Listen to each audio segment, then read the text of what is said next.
దేవునికి స్తోత్రం. హల్లెలూయా. మన ప్రభువు రక్షకుడైన యేసుక్రీస్తు నామములో మీ అందరికీ హృదయపూర్వక వందనాలు.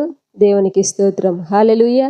ఈరోజు అంశము ప్రార్థనా శక్తి. దేవునికి స్తోత్రం. హల్లెలూయా. ప్రభునామానికి మహిమ కలుగును గాక. ఆమేన్. హల్లెలూయా.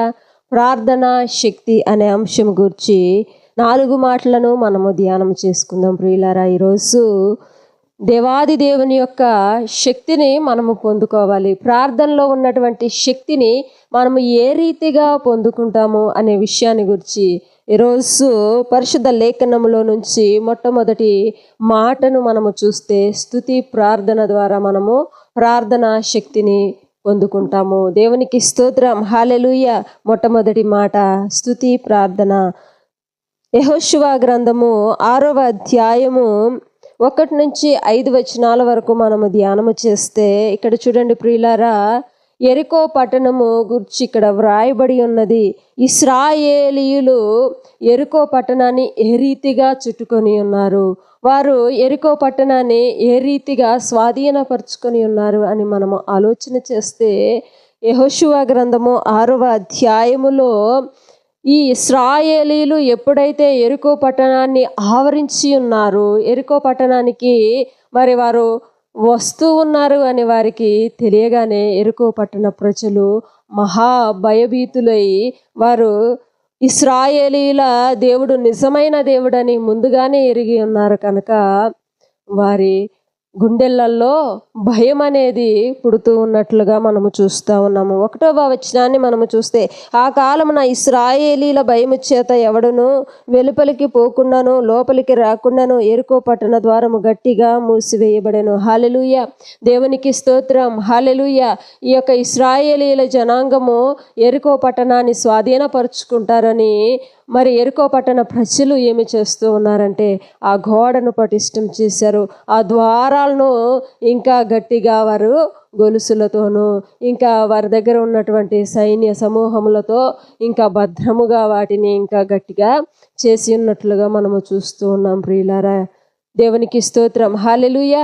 ఎందుకంటే ఈ యొక్క ఇశ్రాయేలీల ప్రజలు ఐగుప్తులో చేసినటువంటి మరి ఆ యొక్క ప్రార్థన విజ్ఞాపన వలన దేవాది దేవుడు వారి పట్ల చేసినటువంటి గొప్ప సూచక క్రియలు, గొప్ప అద్భుతాలు, గొప్ప మహా ఆశ్చర్యకరమైనటువంటి కార్యములను వీరు విని ఉన్నారు. దేవునికి స్తోత్రం. హల్లెలూయా.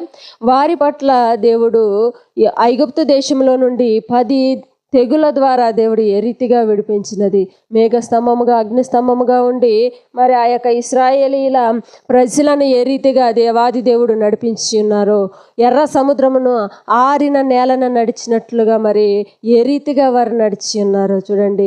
ఇశ్రాయేలీల దేవుడు, వారి దేవుడు ఎర్ర సముద్రమును ఆరిన నేలగా చేసి ఆ మార్గము గుండా తన ప్రజలను నడిపించిన దేవుడు, అగ్నిస్తంభముగా మేఘస్తంభముగా ఉండి వారికి తోడై ఉన్నటువంటి దేవుడు, అన్ని వేళలా మరి వారి పట్ల ఉండి ఎన్నో కార్యములను చేసినటువంటి దేవుడు వారితో ఉన్నాడని ఎప్పుడైతే ఆ యొక్క ఇశ్రాయేలీల జనాంగము పట్టణాన్ని చుట్టుముట్టడానికి వచ్చి ఉన్నారో, ఆ వార్త వినగానే వారి హృదయంలో భయం అనేది కలిగింది. అందుకని వారు ఏం చేస్తూ ఉన్నారంటే, ఆ పట్టణ ద్వారమును, యెరికో పట్టణ ద్వారమును ఇంకా భద్రముగా వారు ఎవరు కూడా లోపలికి పోకుండా వెలుపలికి రాకుండా ఉండటానికి వారు ఇంకా ఆ ద్వారమును గట్టిగా మూసివేసి ఉన్నారని వాక్యము తెలియజేస్తూ ఉంది ప్రియులారా. దేవునికి స్తోత్రం. హల్లెలూయా. అయితే వీరేమి చేస్తూ ఉన్నారంటే, యెరికో పట్టణ ద్వారము దగ్గరకు వచ్చి ఈ యొక్క ఇశ్రాయేలీల జనాంగము ఏమి చేస్తూ ఉన్నారంటే, ఆ యొక్క ద్వారమును పగలగొట్టడానికి కానీ యెరికో గోడలను పగలగొట్టడానికి కానీ వారు ఎలాంటి ప్రయత్నం చేయలేదు. కానీ దేవాది దేవుడు వారితో తెలియచేసినటువంటి మాట ఏమిటో తెలుసా? మీరు ఈ గోడను పడగొట్టాల్సిన అవసరం లేదు, మీరు యుద్ధము చేయాల్సిన అవసరం లేదు, మీరు యుద్ధ సామాగ్రిని తీసుకొని వచ్చి మరి ఈ గోడను కూల్చాల్సిన అవసరం కానీ ఆ ద్వారమును కూల్చాల్సిన అవసరం కానీ లేదు. కానీ మీరు చేయాల్సింది ఒకటే, అది ఏమిటంటే స్తుతి ప్రార్థన. హల్లెలూయా. దేవునికి స్తోత్రం. హల్లెలూయా. మీరు చేయాల్సింది ఒకటే, స్తుతి ప్రార్థన. దేవాది దేవుడు యెహోషువ యోషువతో తెలియచేస్తూ ఉన్నాడు. మీరు ఏమి చేయాలి అంటే, యుద్ధ సన్నద్ధులుగా సిద్ధమై ఉండి నేను చెప్పిన రీతిగా 7 మార్లు యెరికో పట్టణము చుట్టూ స్తుతిస్తూ, పాటలతో స్తుతిస్తూ యెరికో పట్టణము చుట్టూ తిరిగి రావాలి అని చెప్పినప్పుడు, ఒక వరుస క్రమములో యాజకులను, తర్వాత లేవీయులను, తర్వాత పెద్దలను, ఇశ్రాయేలీల జనాంగమును అంతా కూడా ఒక వరుస క్రమములో ఉంచి వారు దేవుని స్తుతిస్తూ ఒకరోజు చుట్టి వచ్చారు. అదే రీతిగా మరలా దేవుణ్ణి స్తుతిస్తూ రెండవ రోజు యెరికో పట్టణం చుట్టి వచ్చి ఉన్నారు. ఆ రీతిగా వారు 6 రోజులు 6 సార్లు దేవుని స్తుతిస్తూ యెరికో పట్టణము చుట్టూ తిరిగి వచ్చినప్పుడు 7వ దినమున 7వ మారు దేవుని స్తుతిస్తూ ఎప్పుడైతే ఆ యొక్క బూరల ధ్వని వారు వింటూ ఉన్నారో, యాజకులు పొటేలు కొమ్ము బూరలు ఊదినప్పుడు ఆ యొక్క బూరల ధ్వని వినగానే వారు దేవుణ్ణి స్తుతిస్తూ ఉన్నారు. గంభీరమైనటువంటి స్వరములతో దేవాది దేవుని గట్టిగా స్తుతించగా 7వ దినము దేవునికి స్తుతి ప్రార్థనలు చేయిచూ ఉండగా యెరికో కోట గోడలు కూలాయి. హల్లెలూయా, దేవునికి స్తోత్రం. హల్లెలూయా, ప్రభునామానికి మహిమ కలుగును గాక. ఆమేన్. దేవునికి స్తోత్రం. హల్లెలూయా. 20వ వచనములో ఆ మాట రాయబడి ఉన్నది. యాజకులు బూరలు ఊదగా ప్రజలు కేకలు వేసిరి. ఆ బూరల ధ్వని వినినప్పుడు ప్రజలు ఆర్భాటముగా కేకలు వేయగా ప్రాకారము కూలెను. దేవునికి స్తోత్రం. హల్లెలూయా. ప్రాకారములు కూలెను. ప్రియులారా, స్తుతి ప్రార్థన ద్వారా ప్రాకారమును కూలగొట్టినటువంటి దేవాది దేవుడు ఈరోజు మన మధ్యలో ఉన్నారు. దేవునికి స్తోత్రం. హల్లెలూయా. మన జీవితంలో యెరికో కోటగోడల లాంటి సమస్యలు ఏవైనా ఉంటే మనం ఏమి చేయాలి? స్తుతి ప్రార్థన చేయాలి. స్తుతి ప్రార్థన చేసినప్పుడు యెరికో కోటగోడల లాంటి సమస్యలు, అడ్డుగా ఉన్నటువంటి యెరికో కోటగోడల లాంటి బలహీనతలు, సమస్యలు ఏదైనా మన జీవితంలో ఉంటే స్తుతి ప్రార్థన ద్వారా ఆ యొక్క యెరికో కోటగోడల లాంటి సమస్యలను దేవుడు కూలగొడతాడు. హల్లెలూయా. దేవునికి స్తోత్రం. హల్లెలూయా. మన జీవితంలో మనము చేయాల్సినటువంటి ప్రార్థన ఏమిటో తెలుసా? స్తుతి ప్రార్థన. దేవునికి స్తోత్రం. అడ్డుగా ఉన్నటువంటి ప్రతి సమస్యను, అడ్డుగా ఉన్నటువంటి ప్రతి గోడను కూలగొట్టే దేవాది దేవుడు మనతో ఉన్నాడు. మనము స్తుతి ప్రార్థన చేసి ఆ ప్రార్థనలో ఉన్నటువంటి శక్తిని, ఆ ప్రార్థనలో ఉన్నటువంటి బలమును మనము పొందుకుంటే దేవాది దేవుడు మన పక్షముగా, మనకు అడ్డుగా ఉన్నటువంటి ప్రతి సమస్యను ఆయన కూలగొడతాడు. ఆమేన్. హల్లెలూయా. దేవునికి స్తోత్రం. హల్లెలూయా. ప్రభు నామానికి మహిమ కలుగును గాక. ఆమేన్. అపోస్తల కార్యములు 16వ అధ్యాయము 23 నుంచి 26 వచనాల వరకు మనం ఇక్కడ ధ్యానం చేసుకుంటే, అపోస్తలులైన పౌలు భక్తుడు, అదే విధముగా శీల అనేటటువంటి ఈ యొక్క 2 భక్తులు ఇక్కడ మనకు కనబడుతూ ఉన్నారు. ప్రియులారా, దేవునికి స్తోత్రం. హల్లెలూయా. వీరు ఏమి చేస్తూ ఉన్నారంటే, దేవుని యొక్క స్వార్థమానమును మోసుకొని సర్వజనులకు రక్షణకరమైనటువంటి ఆ యొక్క మాటలను వారు తెలియచేస్తూ ఉన్నారు. వారు ఆ రీతిగా తెలియచేస్తూ ఉండగా అక్కడ ఉన్నటువంటి ఆ యొక్క పట్టణ ప్రజలు వారిని చెరసాలలోనికి తీసుకొని పోయినట్లుగా మనము చూస్తూ ఉన్నాము. వారు చూడండి, పుతోను అనేటటువంటి దయ్యము పట్టిన సోదె చెప్పుడు చేత తన యజమానులకు బహు లాభము సంపాదించుచున్న ఒక చిన్నది మాకు ఎదురు వచ్చును. ఆ పుతోను పట్టినటువంటి దయ్యము పట్టినటువంటి ఆ యొక్క చిన్నది, సోదె చెప్పేటటువంటి ఆ యొక్క చిన్నది ఈ యొక్క భక్తులకు ఆమె ఎదురు పడుతూ ఆమె ఏమి చేస్తూ ఉందంటే, ఆమె పౌలును మమ్మును వెంబడించి, ఈ మనుష్యులు సర్వోన్నతుడైన దేవుని దాసులు, వీరు మీకు రక్షణ మార్గమును ప్రచురించువారై ఉన్నారని కేకలు వేసి చెప్పాను. అయితే ఆ దయ్యము పట్టిన పుతోను అనేటటువంటి దయ్యము పట్టిన ఆ యొక్క సోదె చెప్పే చిన్నది, వీరు సర్వోన్నతుడైన దేవుని యొక్క దాసులు, వీరేమి చేస్తూ ఉన్నారో తెలుసా? మీకు రక్షణ మార్గమును ప్రచురణ చేస్తూ ఉన్నారు అని ఆమె చెప్పగానే, వీరేమి చేస్తూ ఉన్నారంటే, ఆమె ఇలాగూ అనేక దినములు చేయుచూ ఉండెను గనుక పౌలు వ్యాకుల పడి దాని వైపు తిరిగి, నీవు ఈమెను వదిలి పొమ్మని యేసుక్రీస్తు నామమున ఆజ్ఞాపించుచున్నానని ఆ దయ్యముతో చెప్పిన వెంటనే అది ఆమెను వదిలిపోయెను. ప్రభువు రక్షకుడైన యేసుక్రీస్తు నామములో వీరేమి చేస్తూ ఉన్నారంటే, ఆ దయ్యము పట్టినటువంటి చిన్నదాని వైపు తిరిగి, నీవు ఈ చిన్నదాన్ని విడిచిపెట్టి ఈమెను విడిచిపెట్టి పొమ్ము అని యేసయ్య నామములో వారు పలకగానే, గట్టిగా గద్దించగానే ఆ దయ్యము ఆమెను విడిచిపెట్టి వెళ్ళిపోయింది. అప్పుడు ఏమి జరిగిందో తెలుసా? అప్పటి వరకు ఆ యొక్క దయ్యము పట్టిన ఆ సోది చెప్పే ఆ చిన్నదాన్ని వెంబడించినటువంటి, ఆమెను అడ్డుపెట్టి సంపాదించేటటువంటి ఆ యొక్క ధనాన్ని అంతటిని వాళ్ళు కోల్పోయినట్లుగా మనము చూస్తూ ఉన్నాం. వారి సంపాదన అంతటిని వారు కోల్పోయినట్లుగా మనము చూస్తూ ఉన్నాము. ఆమె యజమానులు తమ లాభ సాధనము పోయినని చూచి పౌలును శీలను పట్టుకొని గ్రామపు చావడిలోనికి అధికారుల యొద్దకు ఈడ్చుకొని పోయిరి. అంతటా న్యాయాధిపతుల యొద్దకు వారిని తీసుకుని వచ్చి, ఈ మనుష్యులు యూదులయుండి రోమియులమైన మనము అంగీకరించుటకైనను చేయుటకైనను కూడని ఆచారములు ప్రచురించుచు మన పట్టణము గలిబిలి చేయుచున్నారని చెప్పిరి. అప్పుడు జనసమూహము వారి మీదికి దొమ్మిగా వచ్చెను.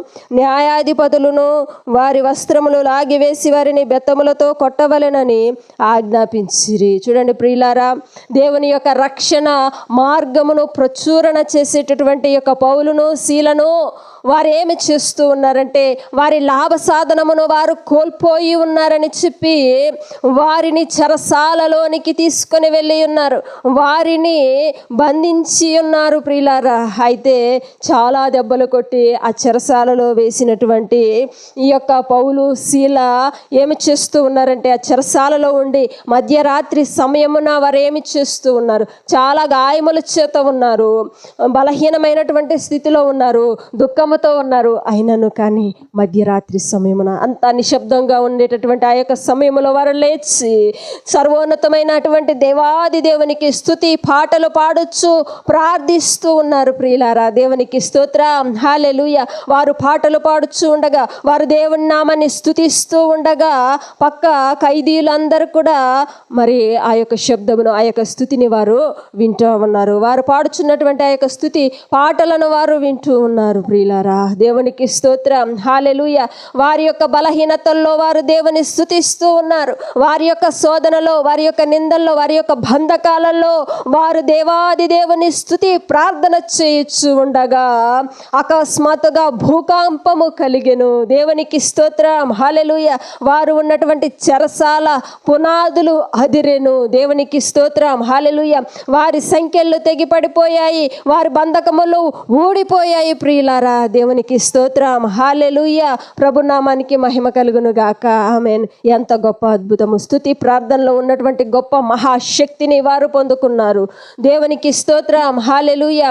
అట్టి యొక్క ఆ యొక్క స్థితిలో ఉన్నటువంటి ఆ యొక్క చెరసాలలో అందరూ కూడా ఖైదీలు, పౌలు శీల వీరందరూ కూడా తప్పించుకొని పోయారని ఆ యొక్క చెరసాల నాయకుడు ఏమి చేశారో తెలుసా? మరి అధికారులు నన్ను చంపివేస్తారు కనుక వారు చంపకముందే నాకు నేనే ఆత్మార్పణ చేసుకుంటానని చెప్పి అతను కత్తి తీసి తన్ను తాను వధించుకోవడానికి సిద్ధపడ్డాడు. అయితే వీరేమి అంటున్నారు? దూరముగా నిలవబడి, ఇదిగో నీవు ఏమీ కూడా చేసుకొనవద్దు, ఏ హాని చేసుకొనవద్దు, మేము ఎక్కడికి వెళ్ళలేదు, మేమందరము ఇక్కడే ఉన్నాము. దేవునికి స్తోత్రం, హల్లెలూయా. వెంటనే వారిని తీసుకొని వచ్చి వారు చెప్పేటటువంటి ఆ యొక్క రక్షణ మార్గమును, వారు చెప్పేటటువంటి ఆ యొక్క రక్షణ స్వార్థను వారందరూ కూడా విని ఆ చెరసాల నాయకుడు తన ఇంట్లో వారందరూ కూడా, తాను తన ఇంటి వారందరూ కూడా ప్రభువును నమ్మి ఆ గడియలోనే, ఆ రాత్రికాల సమయంలోనే రక్షణలోనికి వచ్చారు, బాప్తిస్మము తీసుకొని ఉన్నారు ప్రియులారా. దేవునికి స్తోత్రం, గొప్ప అద్భుతము. దేవునికి స్తోత్రం, హల్లెలూయా. ప్రభునామానికి మహిమ కలుగును గాక, ఆమేన్. స్తుతి ప్రార్థన ద్వారా ఎలాంటి సమస్యనైనా దేవుడు తొలగిస్తాడు. స్తుతి ప్రార్థన ద్వారా ఎలాంటి బంధకములైనా దేవాది దేవుడు పడగొడతాడు, ఓడగొడతాడు. దేవునికి స్తోత్రం, హల్లెలూయా. స్తుతి ప్రార్థన ద్వారా ఎలాంటి అడ్డుగా ఉన్నటువంటి గోడలనైనా దేవాది దేవుడు కూలగొడతాడు. దేవునికి స్తోత్రం, హల్లెలూయా. కాబట్టి మనం అందరము స్తుతి ప్రార్థన అనేటటువంటి అనుభవములోనికి మనము వెళ్ళాలి ప్రియులారా. దేవునికి స్తోత్రం, హల్లెలూయా. ప్రార్థనా శక్తిలోని మొదటి మాట స్తుతి ప్రార్థన. దేవునికి స్తోత్రం, హల్లెలూయా. రెండవ మాటను చూస్తే భయభక్తుల్లో చేసేటటువంటి ప్రార్థన. దేవునికి స్తోత్రం, హల్లెలూయా. ప్రార్థనా శక్తిలోని రెండవ మాటను మనము చూస్తే భయభక్తులతో చేసేటటువంటి ప్రార్థన. దేవునికి స్తోత్రం, హల్లెలూయా. మొట్టమొదటిది స్తుతి ప్రార్థన, రెండవది భయభక్తులతో చేసేటటువంటి ప్రార్థన. మన ప్రార్థన భయముతోనో భక్తితోనో చేసేటటువంటి ప్రార్థన అయి ఉండాలి. దేవునికి స్తోత్రం, హల్లెలూయా. ఈ రోజుల్లో చూస్తే దేవుని పట్ల భయము భక్తి అనేటటువంటి లేని విధముగా మనుషులు జీవిస్తూ ఉన్నారు. దేవుడంటే భయము లేదు. దేవుని ఎడల చేసేటటువంటి ప్రార్థన ఏదో చేస్తున్నాము కదా అనే విధముగా. దేవాది దేవుడు కరుణామయుడు, ఆయన కరుణగల దేవుడు. ఏ రీతిగా ప్రార్థన చేసినా ఆయన అంగీకరిస్తాడు అనే రీతిగా మనము భయాన్ని విడిచిపెడుతూ ఉన్నాము. దేవుని పట్ల భక్తిని విడిచిపెడతా ఉన్నాము. ప్రియులారా, దేవాది దేవునికి చేయాల్సినటువంటి ప్రార్థన శక్తిని మనం ఏ రీతిగా పొందుకుంటాము అంటే దేవుని పట్ల భయము భక్తి కలిగి ఉన్నటువంటి రీతిగా మనము ఉండాలి. రెండవ మాట భయభక్తులతో చేసేటటువంటి ప్రార్థన. హల్లెలూయా. దేవునికి స్తోత్రం, హల్లెలూయా. మనము దేవునికి భయభక్తులతో ప్రార్థన చేయాలి. యోబు గ్రంథము 1వ అధ్యాయములో మనము చూస్తే యూజు దేశంలోనే గొప్ప ధనవంతుడై ఉన్నటువంటి ఈ యొక్క యోబు, ఆయనకు ఏది కూడా కొదవలేదు. ఊజు దేశంలోనే గొప్ప ధనవంతుడు ఈ యొక్క యోబు భక్తుడు. ఈయన ఏ రీతిగా ఉన్నాడో తెలుసా? నేను ధనవంతుడిని కదా, నాకు ఏది కూడా కొదువై లేదు, నాకు మించిన వారు ఎవరు కూడా ఈ యొక్క ఊజు దేశంలో లేరు అనేటటువంటి స్థితిలో ఆయన లేడు. కానీ మిక్కిలి భయభక్తులు కలిగి దేవునికి యథార్థముగా ఆయన ప్రార్థన చేస్తా ఉన్నాడు. దేవునికి స్తోత్రం, హల్లెలూయా. ఊజు దేశమందు యోబు అను ఒక మనుషుడుండెను. అతడు యథార్థవర్తనుడును న్యాయవంతుడునై దేవుని యందు భయభక్తులు కలిగి చెడుతనమును విసర్జించిన వాడు. హల్లెలూయా. దేవునికి స్తోత్రం, హల్లెలూయా. ప్రభు నామానికి మహిమ కలుగును గాక. ఈ యొక్క యోబు అనేటటువంటి భక్తుడు ఏ రీతిగా ఉన్నాడంటే దేవుడంటే మిక్కిలి భయభక్తులు కలిగి ఆయన నడుచుకుంటూ ఉన్నాడు. ఆయన చేసేటటువంటి ప్రార్థన, దేవుడంటే భయభక్తులు కలిగినటువంటి ప్రార్థన ఆయన చేస్తూ ఉన్నాడు తన జీవితంలో. హల్లెలూయా. దేవునికి స్తోత్రం, హల్లెలూయా. ఇంకా 2వ వచనము మనము చూస్తే అతనికి 7 కుమారులు 3 కుమార్తెలను కలిగిరి. 3వ వచనాన్ని మనము చదివితే అతనికి 7,000 గొర్రెలను 3,000 ఒంటెలను 500 జతల ఎడ్లును 500 ఆడుగాడిదలను కలిగి బహుమంది పనివారును అతనికి ఆస్తిగా నుండెను. కనుక తూర్పు దిక్కు జనులందరిలో అతడే గొప్పవాడుగా ఉండెను. దేవునికి స్తోత్రం, హల్లెలూయా. ఇంత గొప్ప ధనవంతుడైనటువంటి ఈ యొక్క యోబు ఏ రీతిగా భయభక్తులు కలిగి ఉన్నాడో తెలుసా? తాను మాత్రమే భయభక్తులతో ప్రార్థన చేయట్లేదు, కానీ ఇంకా తన కుమారుల పక్షముగా, తన కుమార్తెల పక్షముగా ఆయన విజ్ఞాపన చేస్తూ ఉన్నాడు. ఎందుకంటే వారు యవ్వన ప్రాయములో ఉన్నారు, ఎక్కడ చెడుతనములో పడిపోతారో, ఎక్కడ పాపములో పడిపోతారో అని చెప్పి వారి కుమారుల పక్షముగా కూడా, వారి కుమార్తెల పక్షముగా కూడా ఆయన విజ్ఞాపన ప్రార్థన చేస్తూ ఉన్నాడు. అయ్యో ప్రభువా, నా బిడ్డలు కూడా నీ నీతిలో నడవాలయా, నీ భయభక్తుల్లో నడవాలని ఎంతగా ఆయన ప్రాధేయపడతా ఉన్నాడు. దేవుడంటే ఎంత భయము, ఎంత భక్తితో నడుచుకుంటూ ఉన్నాడో చూడండి ప్రియులారా. దేవునికి స్తోత్రం, హల్లెలూయా. 4వ వచనాన్ని చూస్తే అతను కుమారులందరూ వంతుల చొప్పున అనుదినము ఒకరికొకరు తమ తమ ఇండ్లలో విందు చేయనై కూడినప్పుడు తమ 3 అక్క చెల్లెలతో తమతో కలిసి అన్నపానములు పుచ్చుకొనవలెనని వారిని పిలిపించుచు వచ్చిరి. వారి వారి విందుల దినములు పూర్తి కాగా యోబు తన కుమారులు పాపము చేసి తమ హృదయములలో దేవుని దూషించిదిరేమో అని వారిని పిలువనంపించి వారిని పవిత్రపరిచి అరుణోదయమున లేచి వారిలో ఒక్కొక్కరి నిమిత్తమై దహన బలి నర్పించుచూ వచ్చెను. యోబు నిత్యము అలాగూ చేయుచుండెను. దేవునికి స్తోత్రం, హల్లెలూయా. ప్రభునామానికి మహిమ కలుగును గాక, ఆమేన్. ఈ యొక్క యోబు ఎంత ధనవంతుడైనప్పటికీ ఎంత యథార్థముగా ఉన్నాడో చూడండి. దేవుని పట్ల మిక్కిలి భయభక్తులతో ప్రార్థన చేస్తూ ఉన్నాడు. తన కుమారుల పక్షముగా, కుమార్తెల పక్షముగా ఆయన అనుదినము కూడా విజ్ఞాపన చేస్తూ వారు ఎక్కడ పాపము చేసి తమ హృదయంలో చెడుతనమును ఉంచుకుంటారు అని చెప్పి వారి పక్షముగా ఆయన విజ్ఞాపన చేస్తూ ఉన్నాడు. ఈ రీతిగా అనుదినము ఆయన ప్రార్థన చేస్తూ ఉన్నాడు. మిక్కిలి భయభక్తులు కలిగినటువంటి ప్రార్థన జీవితాన్ని యోబు చూపిస్తూ ఉన్నాడు. ప్రియులారా, దేవునికి స్తోత్రం, హల్లెలూయా. ప్రభునామానికి మహిమ కలుగును గాక. ఈ రీతిగా ఉన్నప్పుడు తన జీవితంలో ఒక గొప్ప శోధన అనేది వచ్చింది.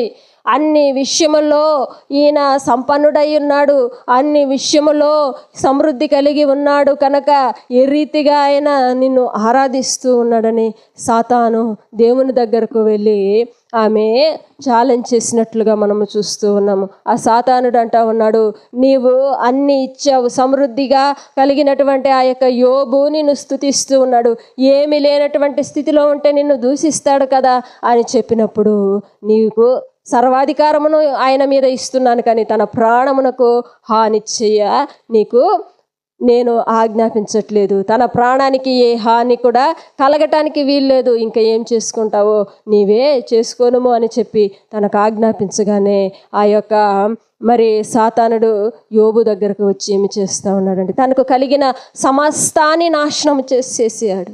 తన కుమార్తెలు చనిపోయారు, అంతా కూడా తను ఎంతైతే సంపాదన కలిగినాడో అదంతా కూడా నాశనం అయిపోయింది, అన్నీ కూడా కాలిపోయాయి, ఏమీ లేనటువంటి స్థితిలో ఉన్నాడు యోబు. సమస్తాన్ని ఆయన కోల్పోయి ఉన్నాడు. ఆ రీతిగా ఉన్నప్పుడు తన కడుపులో ఒక భయంకరమైనటువంటి రాచపుండు కలిగింది. ఆ బాధను భరించుకోలేక ఆయన ఆ బాధలో కన్నీళ్లు కారుస్తూ ఏడుస్తూ బూడిదలో కూర్చొని మరి ఆయన దేవునికి విజ్ఞాపన చేస్తూ ఉన్నాడు, దేవుని స్తుతిస్తూ ఉన్నాడు, దేవుని ఆరాధిస్తూ ఉన్నాడు. తన భార్య ఎంతో మరి తన దగ్గరకు వచ్చి ఎన్నో మాటలు చెప్పి అవమానించి, ఇంకా నీవు యథార్థముగా ఎంతకాలము బ్రతుకుతావు, ఎంతకాలము నీవు భయభక్తులతో ప్రార్థన చేస్తావు ఆ యొక్క దేవునికి, ఇంతగా నీవు ప్రార్థన చేస్తే నీకు వచ్చిందేమిటి, ఇప్పుడైనా కళ్ళు తెరుచుకొని ఆ దేవుని విడిచిపెట్టు, ఆయన దూషించి విడిచిపెట్టు అని చెప్పి యోబును కూడా అసహించుకొని ఆ భార్య కూడా విడిచిపెట్టి వెళ్ళిపోయినట్లుగా మనము చూస్తూ ఉన్నాం ప్రియులారా. అయితే యోబు అంటా ఉన్నాడు, నేను నా తల్లి గర్భములో నుండి ఏ రీతిగా వచ్చినో ఇప్పుడు కూడా ఆ రీతిగానే ఉన్నాను, ఇదంతా కూడా యెహోవా ఇచ్చును, యెహోవా తీసుకొని పోయిను, యెహోవా నామానికి మహిమ కలుగునుగాక, దేవునికి స్తుతి కలుగునుగాక అంటున్నాడు ప్రియులారా. దేవునికి స్తోత్రం, హల్లెలూయా. నోటి మాటతోనైనా కానీ ఆయన ఒక్క మాట కూడా దేవునికి మరి విరోధముగా ఆయన పలకలేదు. మనమైతే ఈరోజు మనకి కలిగినటువంటి శ్రమల్లో, మనకి కలిగినటువంటి నిందల్లో, మనకి ఎదురైనటువంటి సమస్యల్లో అయ్యో నేను ఇంతగా ప్రార్థన చేస్తూ ఉన్నాను, అయ్యో నేను ఇంతగా భయభక్తులు కలిగి ఉన్నాను, నా దేవుడు నా ప్రార్థనను ఆలకించట్లేదా, నా వైపు చూడట్లేదా, నా శ్రమను ఆయన తీసివేయటానికి ఇంకా ఎంతకాలం పడుతుంది అని ఎన్నో మార్లు మనము తెలియచేస్తూ ఉంటాము. దేవుడు నా ప్రార్థనను ఆలకించట్లేదు, నా వైపు చూడట్లేదు అయ్యో అని మనము ఎన్నోసార్లు దేవుని తెలియచేస్తూ ఉంటాము. కానీ ఈ యోబు అంటా ఉన్నాడు, ఇదంతా కూడా యెహోవా ఇచ్చెను, యెహోవా తీసుకొని పోయెను, యెహోవా నామానికి స్తుతి కలుగునుగాక. హల్లెలూయా. దేవునికి స్తోత్రం. దేవుడు అంటే మిక్కిలి భయభక్తులతో ఆయన ప్రవర్తిస్తూ ఉన్నాడు. ఆ సంపన్న స్థితిలో ఉన్నప్పుడు మిక్కిలి భయభక్తులు కలిగి ఉన్నాడు, దీన స్థితిలో ఉన్నప్పుడు మిక్కిలి భయభక్తులు కలిగి ఉన్నాడు. అన్నీ కలిగి ఉన్నప్పుడు ఆయన దేవుని పట్ల భయభక్తులతో ప్రార్థన చేశాడు. అన్నీ పోయి శూన్యంలో ఉన్నా కానీ ఆయన మిక్కిలి భయభక్తులతో దేవుని ప్రార్థిస్తూ ఉన్నాడు ప్రియులారా. దేవునికి స్తోత్రం, హల్లెలూయా. భయభక్తులు కలిగినటువంటి ప్రార్థన మన జీవితంలో ఉండాలి ప్రియులారా. ఈ యొక్క యోబు జీవితంలో మిక్కిలి భయభక్తులతో ఆయన ప్రార్థిస్తూ ఉన్నాడు కనుక నోటి మాటతోనైనాను ఆయన పాపము చేయలేదు, నోటి మాటతోనైనాను ఆయన దేవుని దూషించలేదు కనుక ఆయనను దేవుడు ఏ రీతిగా దీవించాడో తెలుసా ప్రియులారా. దేవునికి స్తోత్రం, హల్లెలూయా. చివరి అధ్యాయంలో మనము చూస్తే యోబు గ్రంథము 42వ అధ్యాయము 12వ వచనములో చూస్తే ఆయన ఎంతైతే పోగొట్టుకున్నాడో రెట్టింపు ఆశీర్వాదాన్ని మరలా ఆయన పొందుకున్నట్లుగా మనము చూస్తూ ఉన్నాము ప్రియులారా. దేవునికి స్తోత్రం, హల్లెలూయా. యెహోవా యోబును మొదట ఆశీర్వదించినంత కంటే మరి అధికముగా ఆశీర్వదించెను. అతనికి 14,000 గొర్రెలను, 6,000 ఒంటెలను, 1,000 జతల ఎడ్లను, 1,000 ఆడుగాడిదలను కలిగెను. మరియు అతనికి 7 కుమారులను, 3 కుమార్తెలను కలిగిరి. చూడండి ప్రియులారా. దేవునికి స్తోత్రం, హల్లెలూయా. ప్రభునామానికి మహిమ కలుగును గాక. ఆమేన్, హల్లెలూయా. మొదట కలిగిన దానికంటే ఎక్కువగా మరి అధికముగా దేవాది దేవుడు యోబును ఆశీర్వదించాడు. దానికి కారణం ఏమిటి? శూన్యంలో ఉన్నటువంటి యోబు అన్నిటినీ పోగొట్టుకొని, అన్నిటినీ కోల్పోయి, అన్నిటినీ ఆయన పోగొట్టుకొని ఆయన ఏడుస్తూ ఉన్నాడు. మిక్కిలి భయభక్తులు కలిగి ఆయన దేవాది దేవునికి ప్రార్థన చేయగా ఎంతైతే పోగొట్టుకున్నాడో రెట్టింపు ఆశీర్వాదాన్ని దేవుడిచ్చాడు. తనను ఆరోగ్యపరిచాడు. ఎంతమంది అయితే బిడలు చనిపోయారో మరలా 7 కుమారులు 3 కుమార్తెలను దేవుడు ఇచ్చి ఉన్నాడు. ఆ యొక్క కుమారులు కుమార్తె ఏ రీతిగా ఉన్నారంటే ఊజు దేశంలోనే సౌందర్యవంతులై ఉన్నారు. హల్లెలూయా, దేవునికి స్తోత్రం. హల్లెలూయా. మన ప్రార్థన దేవుని పట్ల భయభక్తులు చేసేటటువంటి ప్రార్థన అయి ఉండాలి. దేవునికి స్తోత్రం. హల్లెలూయా. దేవాది దేవుడు అంటే భయం ఉండాలి. దేవాది దేవుడు అంటే భక్తి ఉండాలి. ఆయన ఇది చేయలేదు, అది చేయలేదు, నా ప్రార్థన చూడలేదని అనేక మంది దేవుని దగ్గర నుండి దూరం అయిపోయేటటువంటి స్థితిలో మనం ఈ రోజులో అనేక మందిని చూస్తూ ఉన్నాం ప్రియులారా.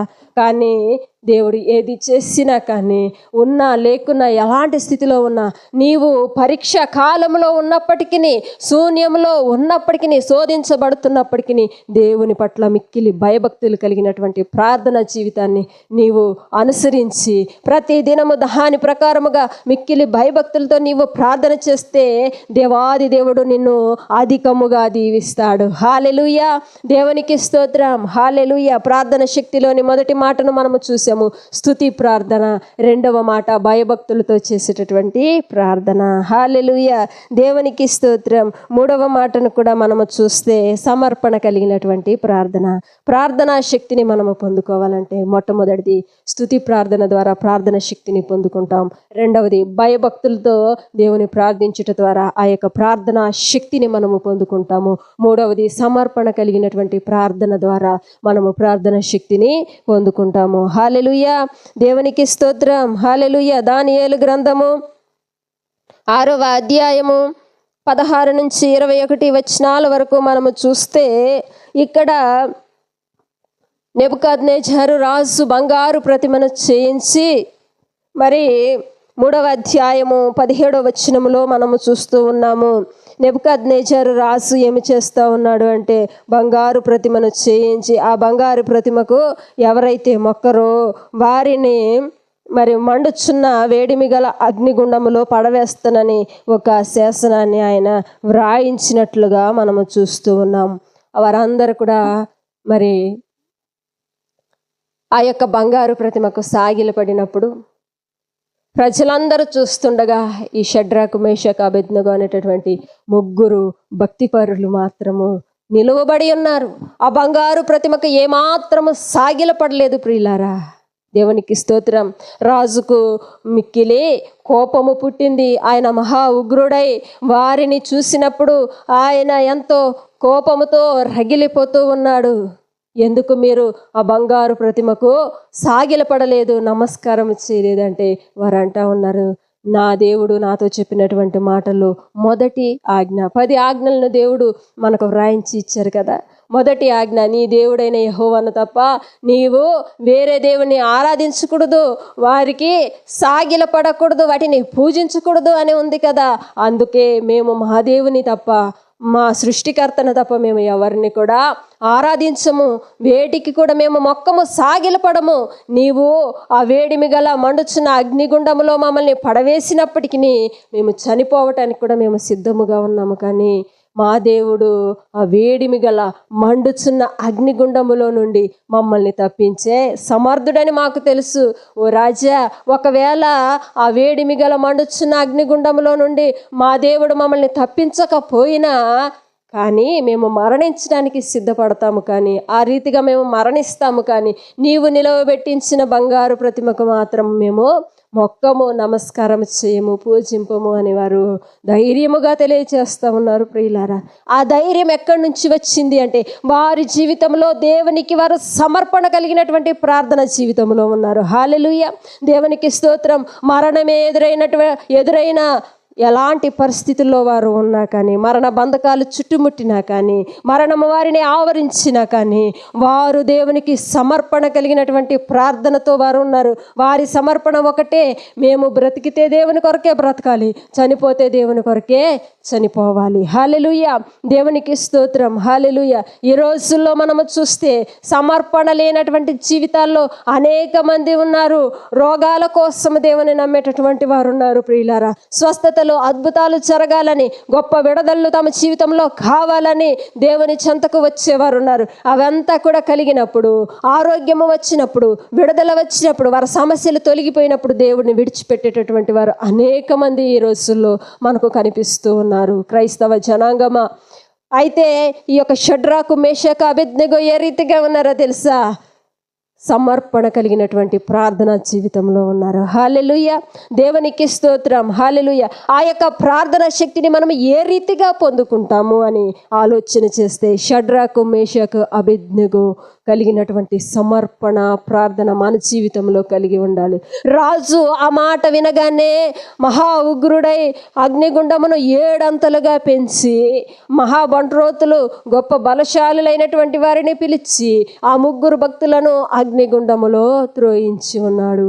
ఆ సెగ తగలగానే పక్కన ఉన్నటువంటి, ఒడ్డు మీద ఉన్నటువంటి, బయట ఉన్నటువంటి, వెలుపల ఉన్నటువంటి ఆ బంట్రోతులు ఆ అగ్ని సెగకు అక్కడక్కడే చనిపోయినట్లుగా మనము చూస్తూ ఉన్నాం. ప్రియులారా, అగ్నిగుండములో పడినటువంటి ఆ యొక్క భక్తుల పరిస్థితి ఏ రీతిగా ఉందో మనము ఇంకా ముందుకు పరిశీలన చేస్తే, వారు పాటలు పాడుచు దేవుని స్తుతిస్తూ ఉన్నారు అగ్నిగుండములో ఉండి. అయితే రాజు చూస్తూ ఉన్నాడు, నేను పడవేసినది 3 కదా. రాజు అంటా ఉన్నాడు, నేను పడవేసినది 3 భక్తులని, షడ్రాకు, మేషకు, అబేద్నెగో. అయితే ఆ రాజుకు 4వ వాని రూపము కనిపిస్తూ ఉంది. నేను 3 మనుషులను పడవేస్తే అగ్నిగుండంలో 4వ వాడు ఎక్కడి నుంచి వచ్చాడని ఆయన నిదానించి చూస్తూ ఉంటే, ఆ 4వ వాని రూపం ఏ రీతిగా ఉంది అంటే, పరిశుద్ధ దేవతల రూపమును పోలిన రూపము ఆయన చూస్తూ ఉన్నాడు అగ్నిగుండంలో నుండి. హల్లెలూయా, దేవునికి స్తోత్రం. హల్లెలూయా. పరిశుద్ధ దేవతల రూపమును పోలిన రూపమును ఆయన చూస్తూ ఉన్నాడు. ఈ 3 భక్తులు 4 కలిసి ఏ రీతిగా ఉన్నారు అంటే, అగ్నిగుండములో పాటలు పాడుచు దేవుని నామని స్తుతిస్తూ అగ్నిగుండములో తిరుగుతూ ఉన్నారు. హల్లెలూయా, దేవునికి స్తోత్రం. హల్లెలూయా.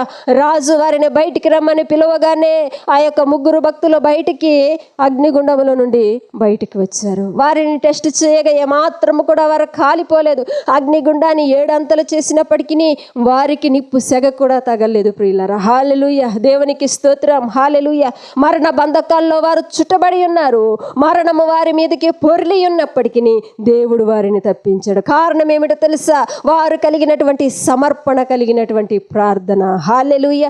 ప్రార్థనా శక్తిని వారు పొందుకొని ఉన్నారు. అది ఎలాంటి ప్రార్థనా శక్తిని వారు పొందుకొని ఉన్నారు అంటే, సమర్పణ కలిగినటువంటి ప్రార్థన జీవితాల్లో వారు ఉన్నారు. దేవునికి సమర్పణ కలిగినటువంటి ప్రార్థన జీవితంలో వారు నడుస్తూ ఉన్నారు, కొనసాగుతూ ఉన్నారు కనుక దేవాది దేవుడు వారి పట్ల గొప్ప కార్యమును చేసి ఉన్నాడు. హల్లెలూయా. ఆ రాజు అంటే ఉన్నాడు, ఈ షడ్రాకు, మేషకు, అబేద్నెగో పూజించుచున్న, సేవించుచున్న దేవుడే నిజమైన దేవుడు.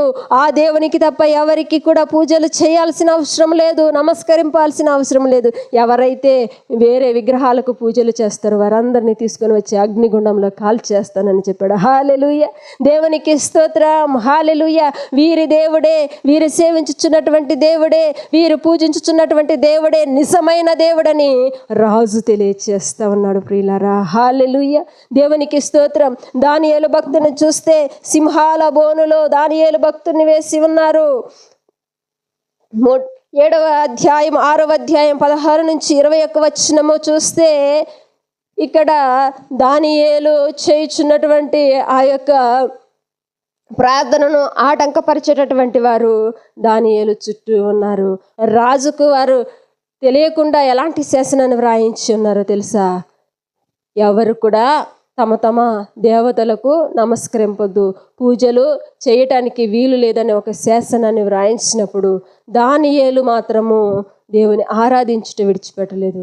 ప్రతి దినము ఆయన దేవుని ప్రార్థిస్తూ వస్తూ ఉన్నాడు. దినమునకు 3 సార్లు ఆయన ప్రార్థించేటటువంటి వ్యక్తి.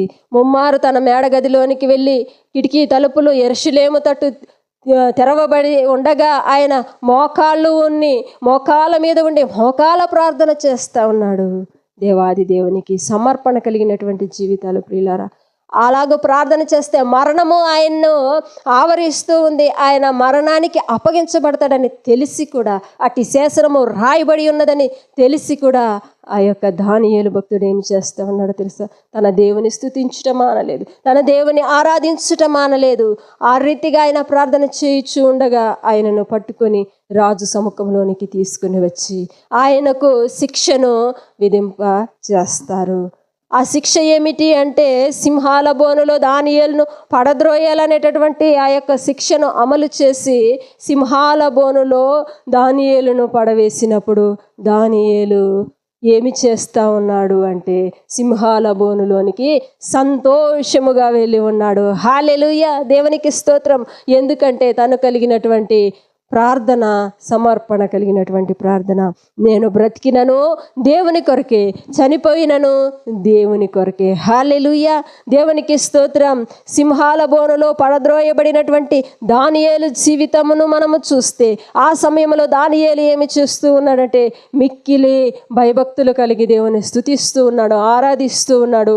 దేవా, నా ప్రాణము నా శరీరము నీకే సమర్పిస్తూ ఉన్నాను, నా ఆత్మను నీ చేతులకే సమర్పిస్తూ ఉన్నాను అని చెప్పి ఆయన సమర్పణ కలిగినటువంటి ప్రార్థన చేస్తూ ఉన్నాడు. తెల్లవారులు ఆయన ప్రార్థన చేస్తూ ఉంటే సింహాల నోర్లను దేవుడు మూసివేసి ఉన్నాడు. హల్లెలూయా. ఆ సింహాలు కూడా దానియేలుకు పరిచర్య చేస్తూ ఉన్నాయి. తెల్లవారులు మరి తోకలతో గాలి విసురుతూ ఉన్నాయి, తనకు చెమట పట్టకుండా చేస్తూ ఉన్నాయి. ప్రియులారా, హల్లెలూయా, దేవునికి స్తోత్రం. హల్లెలూయా. తెల్లవారుజామున లేచి ఆ యొక్క మరి రాజుకు నిద్ర పట్టక ఆ యొక్క మరి చెరసాల దగ్గరకు సింహాల బోను బయట వెళ్ళి నిలవబడి ద్వారం దగ్గర కిటికీ దగ్గర నిలవబడి పిలుస్తూ ఉన్నాడు.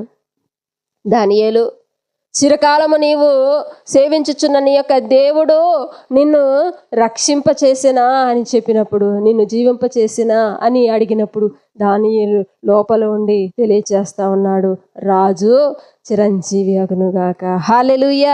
నా దేవుడు, నేను సేవించుచున్నటువంటి జీవము కలిగినటువంటి నా దేవుడు నన్ను తప్పించెను. హల్లెలూయా. ఎక్కడి నుండి తప్పించి ఉన్నాడంటే మరణము నుండి తప్పించి ఉన్నాడు. ప్రియులారా, హల్లెలూయా. సింహాల నోట్లో నుండి ఆయన తప్పించి ఉన్నాడు, మరణ బంధకముల్లో నుంచి ఆయన్ను తప్పించి ఉన్నాడు దేవాది దేవుడు. కారణం ఏమిటంటే సమర్పణ కలిగినటువంటి ప్రార్థన. హల్లెలూయా. మరణమే మనల్ని ఆవరించినప్పటికీ, మరణ బంధకముల్లో కంప్లీట్గా మనము కూరుకుపోయినప్పటికీ సమర్పణ కలిగినటువంటి ప్రార్థనతో మనము ఉంటే మరణ బంధకముల సహితము దేవాది దేవుడు ఆ యొక్క మరణ బంధకముల్లో నుంచి కూడా మనలను బయటికి తీసుకొని వస్తాడు. హల్లెలూయా, దేవునికి స్తోత్రం. హల్లెలూయా. మరణము కూడా మనల్ని ఏమి చేయలేదు ప్రియులారా. కారణం ఏమిటంటే సమర్పణ కలిగినటువంటి ప్రార్థన మన జీవితంలో ఉండాలి. హల్లెలూయా. మరణ బంధకములు చుట్టుకున్న, మహాశ్రమలు హింసలు మనల్ని చుట్టుకొని ఉన్నా ఏమీ కూడా చేయలేవు. వాటన్నిటిలో నుండి దేవుడు విడిపిస్తాడు, సంరక్షిస్తాడు. సురక్షితముగా అత్యధికమైనటువంటి మేలులతో దేవుడు విడిపిస్తాడు. హల్లెలూయా, దేవునికి స్తోత్రం. అలాంటి ప్రార్థనా శక్తిని మనము పొందుకోవాలి. హల్లెలూయా. మొట్టమొదటి ప్రార్థనా శక్తిలోని మొదటి మాట స్తుతి ప్రార్థన, రెండవ మాట భయభక్తులు కలిగినటువంటి ప్రార్థన, మూడవ మాట సమర్పణ కలిగినటువంటి ప్రార్థన, చివరి మాటను మనం చూస్తాం ఆసక్తితో చేసేటటువంటి ప్రార్థన. హల్లెలూయా, దేవునికి స్తోత్రం. ఆసక్తితో చేసేటటువంటి ప్రార్థన అపోస్తుల కార్యాలు 12వ అధ్యాయం 5 నుంచి 10 వచనాల వరకు మనము చూస్తే ఇక్కడ పేతురును చెరసాలలో వేసినట్లుగా మనము చూస్తూ ఉన్నాము. ప్రియులారా, దేవునికి స్తోత్రం. హల్లెలూయా. పేతురు చెరసాలలో ఉంచబడెను. సంఘమైతే అతని కొరకు అత్యాసక్తితో దేవునికి ప్రార్థన చేయుచూ ఉండెను. హల్లెలూయా, దేవునికి స్తోత్రం. యేసయ్య యొక్క రక్షణ సువార్తను, జీవం కలిగినటువంటి దేవుని యొక్క రక్షణ మార్గమును ఆయన బోధిస్తూ ఉండగా పేతురును పట్టుకొని చెరసాలలో వేసి ఉన్నారు. సంఘం ఏమి చేస్తూ ఉందో తెలుసా? తన నాయకుని కొరకు, తన యొక్క కాపరి కొరకు, తన యజమానుని కొరకు అత్యాసక్తితో ప్రార్థన చేసేటటువంటి సంఘం అయి ఉన్నది. హల్లెలూయా. ఆ యొక్క సంఘ ప్రార్థన, అత్యాసక్తితో చేసినటువంటి ఆ యొక్క సంఘ ప్రార్థనను విని దేవాది దేవుడు దూతను పంపించి ఉన్నాడు పేతురు ఉంచబడినటువంటి చెరసాలలో. హల్లెలూయా. ఈ పేతురు ఏమి చేస్తూ ఉన్నాడంటే 2 సైనికుల చేత బంధించబడి, 2 సంఖ్యల మధ్యలో బంధించబడి ఆయన మరి ఆ రాత్రికాల సమయంలో నిద్రిస్తూ ఉండగా, రాత్రికాల సమయంలో ఆ యొక్క పేతురు ఉంచబడినటువంటి చెరసాలలో గొప్ప వెలుగు కలిగెను. దేవదూత ఆ చెరసాలలోనికి వచ్చినప్పుడు గొప్ప వెలుగు కలిగింది. హల్లెలూయా, దేవునికి స్తోత్రం. వారందరూ కూడా మోచిల్లి పడిపోయినట్లుగా మనము చూస్తూ ఉన్నాం. పేతురు చేతులకు కాళ్ళకు ఉన్నటువంటి బంధకాలు సంఖ్యలు తెగి పడిపోయాయి ప్రియులారా. హల్లెలూయా, దేవునికి స్తోత్రం. ఆ దూత పేతురును తట్టి, నీవు లేచి నీ నడుము కట్టుకొనుము, పై వస్త్రము తొడుక్కొనుము, నీ కాళ్ళకు చెప్పులను తొడుక్కొని ధైర్యము తెచ్చుకొని నీవు ఇక్కడి నుంచి బయటకు రమ్ము అని తెలియచేస్తా ఉంది. హల్లెలూయా. పేతురును తీసుకొని పోయి చెరసాలలో నుండి విడిపించినట్లుగా ఆ యొక్క దేవదూత విడిపించినట్లుగా మనము చూస్తూ ఉన్నాము. ఆ గేట్లు, ఆ ద్వారములు వాటికవే తెరవబడ్డాయి. ఆ యొక్క దూత మరి చెరసాల నుండి పేతురును బయటకు తీసుకొని వస్తే పేతురు అనుకుంటా ఉన్నాడు, నేనేమన్నా కలగంటున్నానేమో, నాకేమన్నా దర్శనము కలిగిందేమో అని ఆయన అనుకుంటూ ఉన్నాడు. ప్రియులారా, ఎంత గొప్ప అద్భుతం! తాను కానీ విననటువంటి రీతిలో దేవుని యొక్క దూత చేత ఆయన విడిపింపబడ్డాడు. హల్లెలూయా, దేవునికి స్తోత్రం. దానికి కారణం ఏమిటో తెలుసా? సంఘము పేతురు కొరకు చేసినటువంటి అత్యాసక్తి కలిగినటువంటి ప్రార్థన. తన కొరకు తన సంఘము అత్యాసక్తితో ప్రార్థన చేస్తూ ఉంది కనుక ఆ ప్రార్థనలో ఉన్నటువంటి శక్తి, ఆ ప్రార్థనలో ఉన్నటువంటి బలము ద్వారా పేతురు విడిపింపబడ్డాడు. హల్లెలూయా, దేవునికి స్తోత్రం. హల్లెలూయా, ప్రభునామానికి మహిమ కలుగును గాక. ఆమేన్.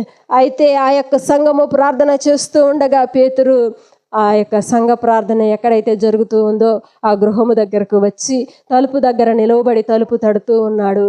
రోదే అనే చిన్నది ఏమి చేస్తూ ఉంది? తలుపు దగ్గరకు వెళ్ళి మరి ఆ తడుతున్నటువంటి ఆ యొక్క తలుపు దగ్గరకు వెళ్ళి నిదానించి వింటా ఉంది.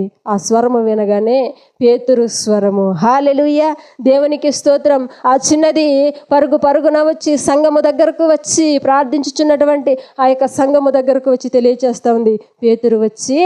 పేతురు గారు వచ్చి తలుపు ద్వారము దగ్గర నిలవబడి ఉన్నారు అని చెప్పగానే వారు నమ్మట్లేదు. మరలా ఆమె గట్టిగా వాదిస్తుంది, నేను స్వరము విన్నాను, అది పేతురు గారి స్వరమే అని చెప్పగా వెళ్ళి తలుపు తీసి చూస్తే పేతురు ద్వారము దగ్గర నిలవబడి ఉన్నాడు. చెరసాలలో ఉన్నటువంటి పేతురు సంఘ ప్రార్థన జరిగేటటువంటి స్థలములో ద్వారము దగ్గర నిలవబడి ఉన్నాడు. ప్రియులారా, దేవునికి స్తోత్రం. హల్లెలూయా, తన బంధకముల్లో నుండి విడిపింపబడి ఆ యొక్క సంఘము దగ్గర చేర్చబడ్డాడు. హల్లెలూయా, దేవునికి స్తోత్రం. హల్లెలూయా, మనము ఎలాంటి స్థితిలో ఉన్నా, ఎలాంటి బంధకములో ఉన్నా, ఎలాంటి శ్రమల్లో ఉన్నా, ఎంతమందికి మనము దూరమైపోతున్నప్పటికీ మనము అత్యాసక్తితో ప్రార్థన చేసినప్పుడు దేవాది దేవుడు అన్నిటినీ మనకు సమీపము చేస్తాడు. అన్ని బంధకములను తెంపివేస్తాడు, అన్నిటినీ ఆయన తుడిచివేస్తాడు. ప్రియులారా, హల్లెలూయా, దేవునికి స్తోత్రం. ప్రార్థనా శక్తిలోని మొదటి మాటను మనము చూసాము, స్తుతి ప్రార్థన. రెండవ మాట భయభక్తులతో చేసేటటువంటి ప్రార్థన. మూడవ మాట సమర్పణ కలిగిన ప్రార్థన. మూడవ మాట అత్యాసక్తితో చేసేటటువంటి ప్రార్థన. ఈ 4 మాటల ద్వారా దేవుడు గొప్ప ప్రార్థనా శక్తిని మన జీవితంలోనికి మెండుగా ఆయన నింపునుగాక. ఆమెన్. చిన్న వాక్యము దేవుడు దీవించి ఆశీర్వదించునుగాక. Amen. May God bless you. Amen.